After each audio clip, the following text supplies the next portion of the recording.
Dugaan keterlibatan anggota Komando Daerah Militer Iskandar Muda atau Kodam Iskandar Muda dalam kasus yang merenggut nyawa Imam Mashkur masih menjadi sorotan publik. Menanggapi hal tersebut, Kepala Penerangan Kodam Iskandar Muda atau Kapendam Iskandar Muda, Kolonel Infantri Irhamni Zainal, mengucapkan turut berbela-sungkawa sedalam-dalamnya atas musibah yang menimpa Imam Mashkur beberapa waktu lalu.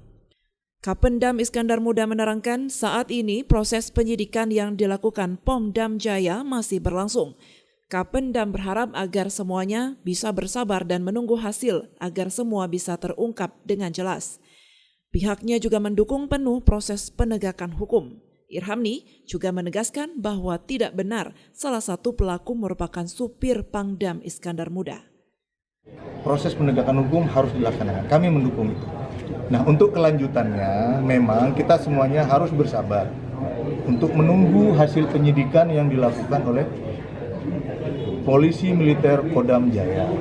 TNI harus menjadi solusi bagi setiap kesulitan masyarakat yang ada di sekitarnya.